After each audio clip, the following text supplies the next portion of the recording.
நிறைவு செய்து கொள்வோம். வாழ்க வளமுடன். அருட்தந்தை விற்காக உடல் நலத்திற்கு உடற்புயிர் வளம் பெற காயகற்ப பயிற்சி, மனம் அமைதி பெற அகத்த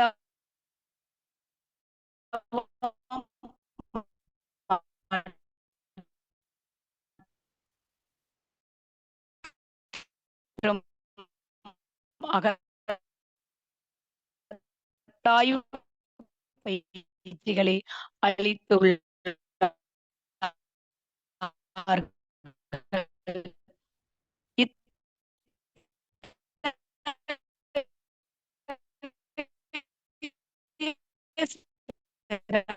சிறப்பான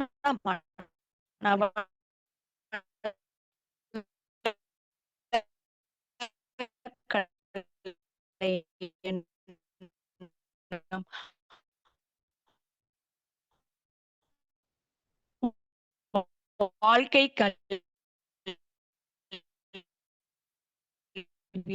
உலக சமுதாய 12 வாழ்க வளமுடன். வாழ்க வையகம். தவத்தினை தொடர்ந்து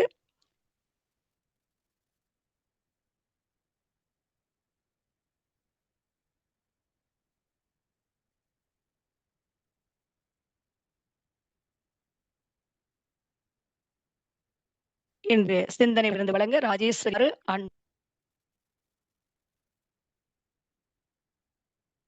வாழ்க வளமுடன். கேக்குதுங்களாமா? கேக்குதுங்கம்மா, பேசலாமா? கேக்குதுங்கம்மா. வாழ்க வளமுடன். வாழ்க வையகம், வாழ்க வையகம், வாழ்க வளமுடன். குரு வாழ்க, குருவே துணை. எல்லாம் வல்ல இறையர்களையும் குருவர்களையும் வணங்கியும் வாழ்த்தியும் இன்றைய சிந்தனையை தொடங்குவோம்.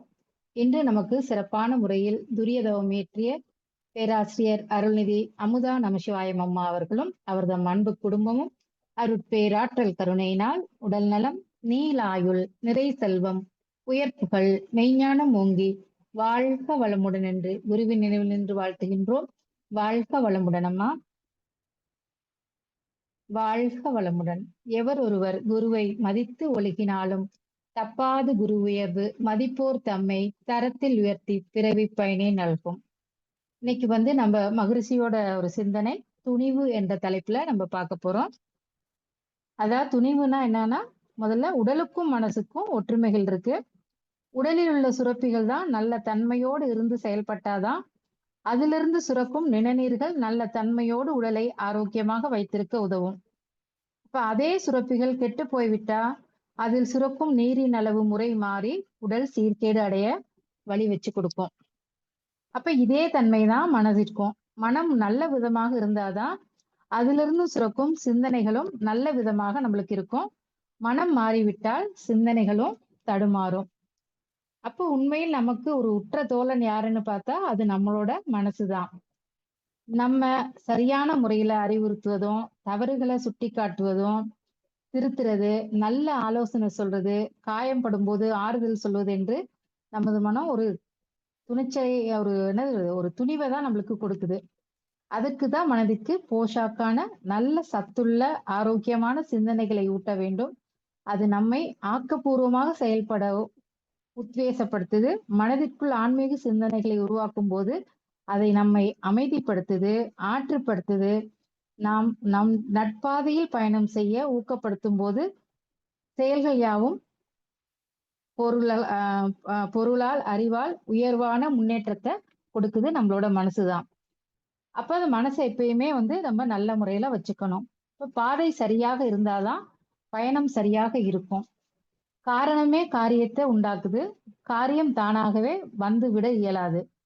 ஒரு இலக்கினை தேர்ந்தெடுத்து அதை அடைவதற்கான வழியையும் தீர்மானித்து விட்டால் கிட்டத்தட்ட நாம் இலக்கினை பொருட்படுத்த வேண்டியதில்லை. ஏன்னு சொன்னா வழிமுறை சரியாக பூரணமாக இருந்தா இலக்கும் அங்கே இருப்பது உறுதியாகுது. அப்ப ஆகையால் வழிமுறையில் கவனத்தோடு இருப்பதுதான் வாழ்வின் மேலான ரகசியமாகும். அப்ப அதாவது முழு ஆற்றலோட துணிந்து செயல்படும் போதுதான் நாம் செய்யும் செயல்கள் முழு கவனத்தையும் செலுத்தணும். இன்பம், துன்பம், வறுமை, செல்வம், ஆரோக்கியம், நோய் மற்றும் வளம் எதுவாயும் சரி அதை ஏற்கும் முறையில நம்மை நாம அமைத்துக் கொள்ளணும். அமைத்து கொள்ளாம இருந்தோம்னா நமக்கு எதுவுமே நிகழாது என்பதை தெரிந்து கொள்ள வேணும். உடலில் ஏற்றதாக அமையுமானால் அதற்கு நோய் வர முடியாது. நோய் என்பது நோய் கிருமிகளை மட்டும் பொறுத்தல்ல, அதற்கு முன்பே உடலில் நிலவுகின்ற ஒரு வகை அனுகூல நிலையையும் பொறுத்ததுதான் அந்த நோயின்னு ஒண்ணு வருது நம்மளுக்கு. அப்ப உண்மையில இந்த உடல் ஒரு நேரம் தோணுது, மறுநேரம் வாழ்து, மறுநேரம் மாய்ந்து கூட போகுது இல்லையா? இந்த சிருஷ்டியில் தோன்ற காலத்திலிருந்து சிருஷ்டி அழியும் வரைக்கும், அழியிற காலம் வரைக்கும் நாம் உற்று நோக்கினால் நம்முடைய வாழ்க்கை காலம் மிக மிக சொற்ப காலம்தான். அப்ப இந்த சொற்பமான காலகட்டத்துல தான் வாழ்கிறோம் என்று நினைக்கும் போது அதுதான் நம்முடைய பந்தம்.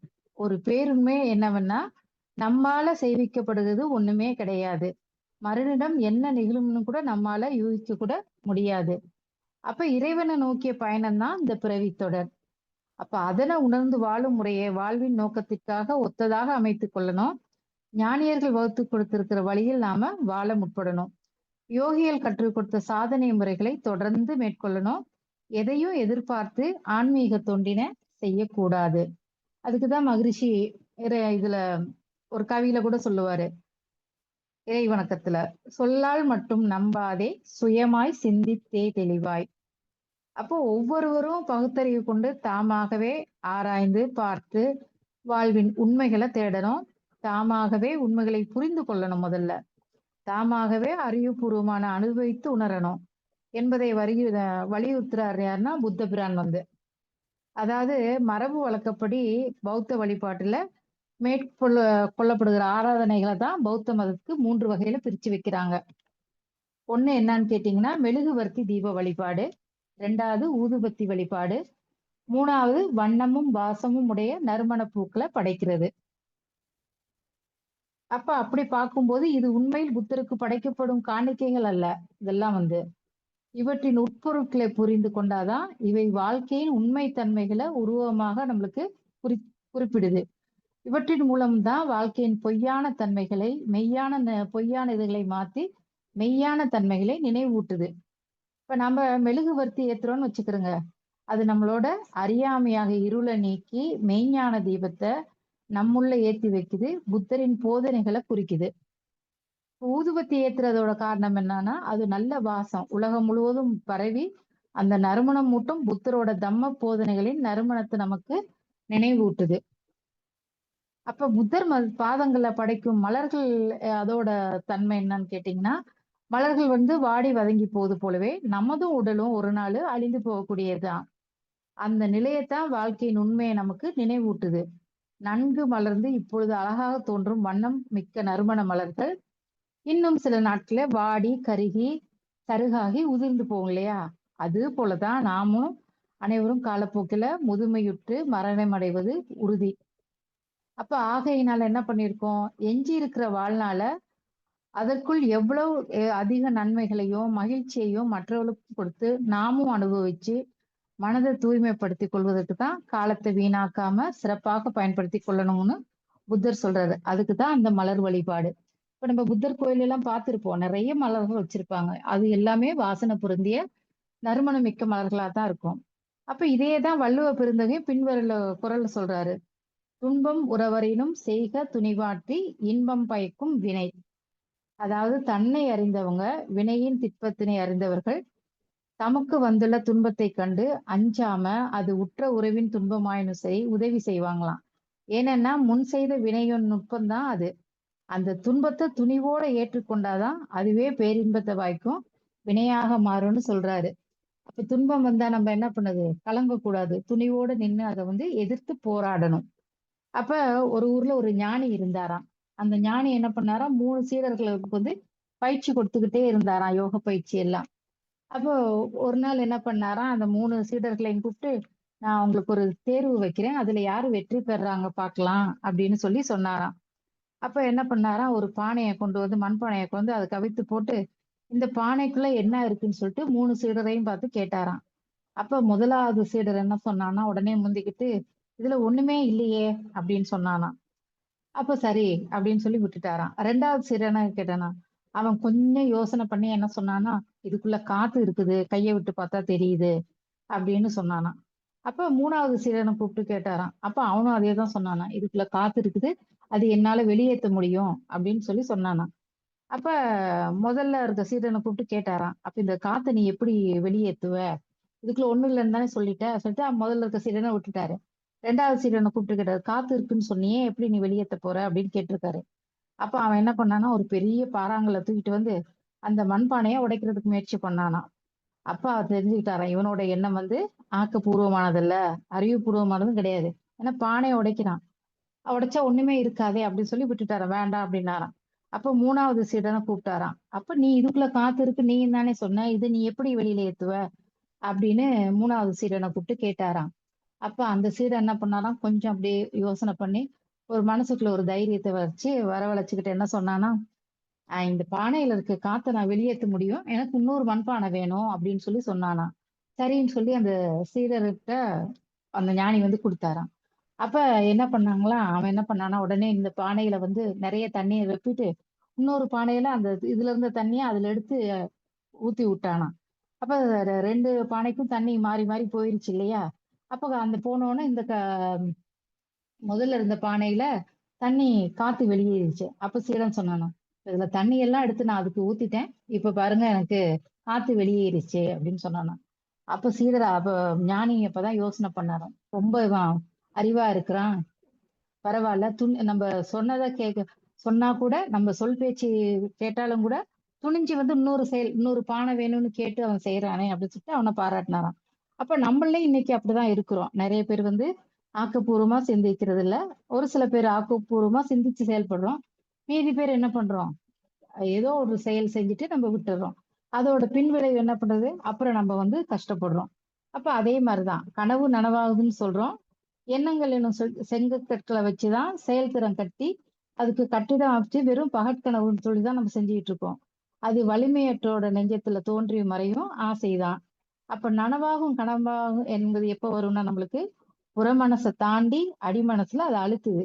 இப்படி அடிமனசுல ஆழ்ந்து விடும் எண்ணங்கள் தான் உயிர் பெறும் காலம் வரும்போதுதான் பூரித்து அது துணிஞ்சு ஒரு செயல் வடிவம் கொடுக்குது. அப்படி செயல் வடிவம் கொடுத்ததுதான் நம்ம வியந்து பார்க்கிறோம். நம்மளா இதெல்லாம் செஞ்சோம் அப்படிங்கிற ஒரு செயல்திறனுக்கு நம்ம வர்றோம் இல்லையா? அப்ப வாழ்வுன்னா என்ன? ஆபத்து வரதான் செய்யும். எப்படி ஆபத்தை தாண்டது யோசிச்சு நிதானமாக நம்ம அதை செயல்படுத்தணும். அந்த நிதானம் அமைதியாக இருந்தாதான் வரும். அப்படி அமைதியாக இருப்பதற்கு என்ன நம்மளுக்கு தேவைன்னா முதல்ல தவம் தேவை. அப்ப யார் தினசரி அமைதியாக தவம் செய்கிறார்களோ அவர்களை நோக்கி எந்த ஆபத்து வந்தாலும் அவர்கள் எளிதாக தப்பி அதுல இருந்து வெளியில வந்துருவாங்க. அப்ப அதுக்குதான் சுவாமிஜி நம்மளுக்கு தவ பயிற்சிகளை கொடுக்குறாங்க. அப்ப தியானம் என்கிறது ஒரு யோகம் தான்.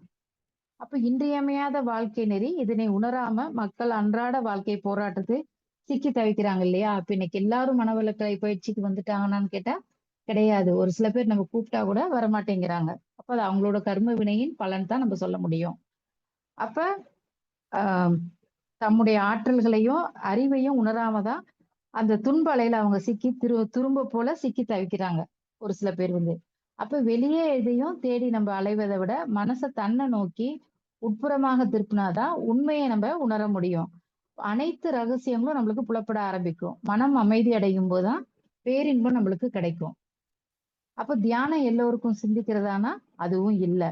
முதலில் நமது பாவ பதிவுகள் கருத்தொடராக செய்து வந்த நாம் சுமந்து கொண்டிருக்கும் பதிவுகளை நீக்கணும். இதனை நீக்க ஒரே ஒரு வழிதான் குரு. குரு உயிர் கலப்பு பெற்ற பிறந்தான் தொடர்ந்து நம்ம தியானம் கத்துக்கும் போதுதான் பாவங்களை கழிச்சு நின்ற அந்த பாவங்களை கழிப்பேங்கிற ஒரு வைராக்கியோட தவம் ஏற்றும் போதுதான் நம்மளோட பதிவுகளும் கூட கழிய ஆரம்பிக்கும். அப்ப தவம் இயற்றும் நேரத்தை பயனுள்ள நேரமாக நம்ம கருதி எடுக்கணும். அதுக்குதான் நமக்கு அருட்தந்தை அவர்கள் என்ன பண்றாரு, நமக்கு தவ முறைகளை நிறைய சொல்லி கொடுத்திருக்காங்க. ஒவ்வொரு தவ முறையும் ஒவ்வொரு விதத்துல நம்மளுக்கு செய்யற முறைய வந்து எளிய முறையா சொல்லி கொடுத்திருக்காங்க. அப்ப அதுல ஒண்ணுதான் 9 மைய தவம். அப்ப அந்த 9 மைய தவம் என்ன ஆகுதுன்னா நம்மளுக்கு வந்து சக்கரங்கள் மேல மனசு வச்சு நம்ம தவம் பண்றோம். அப்ப அதுல 4வது சக்கரம் தான் அநாகத சக்கரம். நெஞ்சுக்குழியில நம்மளுக்கு இருக்குது. பஞ்சபூதங்களோட வந்து காற்றின் மையமாக இருக்குது. அப்ப இந்த மையத்துல மனம் வைத்து தவம் இயற்றுவதால என்ன ஆகும்னா மனோதிடம், செயலார்வம், தைரியம், அச்சமின்மை, நம்பிக்கை, திறமை, தொலைநோக்கும் தெளிவான எண்ணம் அறிதல், உள்ளுணர்வு ஆகியவை நமக்கு வந்து சித்தி அடையுது இல்லையா?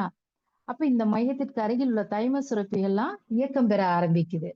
அப்படி இயக்கம் பெறும்போதுதான் சரியான முடிவை தீர்மானிக்கும் நுட்பமும் அதை செயலுக்கு கொண்டு வர உறுதியும் வல்லமையும் நம்மளுக்கு கிடைக்குது.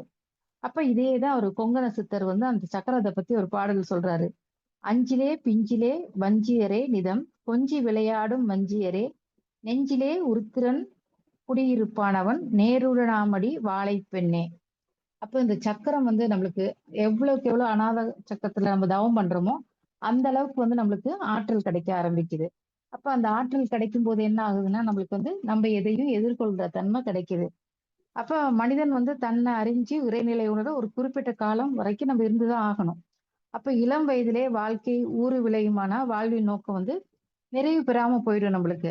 அவ்வாறு பல சந்தர்ப்பங்கள்ல திடீர் விபத்துகள்ல ஒருவன் தன்னை காத்துக்கிறதுக்கு என்ன பண்ணணும், எப்பயும் துணிச்சலோட இருக்கணும். அப்ப அதுக்குதான் தியான அருட்தந்தை அவர் கொடுக்குறாங்க. அப்ப அந்த தியானம் செய்து உயிர் உணர்வு பெற்ற பிறகுதான் அவ்வுணர்வில நிலைத்து உயிரை விரித்து இருக்கும் இடத்தையோ அல்லது உடமையோ சுற்றி ஒரு பாதுகாப்பு வளையத்தை நம்ம அமைச்சுக்கிறோம் இல்லையா. இப்ப நம்மளுக்கு தவத்துக்கு முன்னாடி எல்லாம் என்ன கொடுக்குறாங்க, அருட்காப்புன்னு ஒண்ணு கொடுக்குறாங்க. அப்ப அந்த அருட்காப்பு நம்ம சுத்தி போடும்போது நம்மளுக்குள்ளே ஒரு துணிவு வர ஆரம்பிக்குது. ஏன்னா இந்த அருட்காப்பு போட்டா நம்மள பாதுகாப்பா அது வச்சிருக்கு. எந்த சந்தர்ப்பத்திலயும் நம்ம தைரியமா இருக்கலாம் அப்படிங்கிறது ஒரு பாதுகாப்பு வளையம் தான் அந்த அருட்காப்பு வந்து. அப்ப அந்த அருட்காப்பை நம்ம போட்டுட்டு நம்ம நல்ல தவம் எல்லாம் செய்யும் போது நம்மள அறியாமலே தவம் முடிச்சதுக்கு அப்புறம் நம்மளுக்குள்ள ஒரு துணிவு கிடைக்க ஆரம்பிக்குது. அப்போ அது ஒரு பழைய பாடல் வரி கூட இருக்கும். சினிமா பாடல் வரி கூட ஒண்ணு இருக்கும். துணிந்தால் துன்பமில்லை சோர்ந்து விட்டால் இன்பமில்லை. அப்ப இந்த வரிகளோட நம்ம எப்பயுமே துணிவோடு இருக்கணும். அதுக்குதான் மகரிஷி வந்து நம்மளுக்கு எளிய முறை உடற்பயிற்சி, தவம், காயக்கல்பம், அகத்தாய்வு எல்லா பயிற்சிகளையும் கொடுத்திருக்காரு. ஏன்னா மனமது செம்மையானால் மந்திரம் ஜெபிக்க தேவையில்லை. அப்ப அந்த மனசை நல்லா நம்ம பக்குவப்படுத்தி நம்ம வரும்போது நம்மளும் நல்லா இருப்போம். அதாவது நாடு நல்லா இருந்தாதான் நாட்டுல செல்வம் கொளித்திருக்க முடியும். அப்ப அது அங்க உழைக்கிற மக்கள் என்னது அவங்களோட கடமையை வந்து தேசப்பற்ற வந்து அவங்க முறையா செய்ய ஆரம்பிப்பாங்க. அப்ப அதே மாதிரிதான் நம்மளும் வந்து முதல்ல நல்லா இருக்கணும். நம்மள சுத்தி இருக்கவங்களையும் நல்லா வச்சிருக்க முடியும். அப்ப அதுக்குதான் ஔவையார் வந்து ஒரு பாடல்ல கூட பாடியிருப்பார் இல்லையா. வரப்புயர நெல்லுயரும் நெல்லுயர நீருயரும் நீருயர குடியுயரும் குடியுயர கோன் உயர்வான் அப்படின்னு சொல்லுவாரு. அப்போ ஒன்னொன்னா ஸ்டெப் ஸ்டெப்பா வரணும் நம்ம.